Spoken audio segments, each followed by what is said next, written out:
Second hand smoke. நான் smoke பண்ணல, ஆனா என்னோட ஃப்ரெண்ட் ஸ்மோக் பண்ணி அந்த ஸ்மோக் வந்து என்னோட பாடியில வந்து என்னோட லங்ஸ் அஃபெக்ட் ஆயிடுச்சு. So I got an illness called as pleural effusion. Okay. அது வந்து tuberculosis-க்கு முன்னாடி வர்ற ஒரு one of the diseases. அதுல வந்து நான் almost 60% என்னோட lungs damage ஆயிடுச்சு.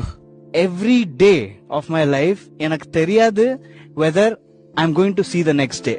So that time நான் நிறைய பாட்டு எழுதுனேன். என்ன யோசிச்சேன்னா, if I go today, at least என்னோட மியூசிக் இருக்கணும் இங்க. But I trusted God and I never gave up on my passion.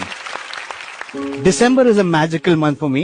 In 2015 Decemberல கடவுள் என்கிட்ட ஒரு ட்ரீம்ல என்ன சொன்னார்னா, கிளாட்சன் நீ எல்லா இன்ஸ்ட்ருமெண்ட்ஸ் பிளே பண்ற, can you put them all together and play it? நான் யோசிச்சேன், இது வந்து மிக்கி மவுஸ் தான் பாத்திருக்கீங்களா? So it is not humanly possible.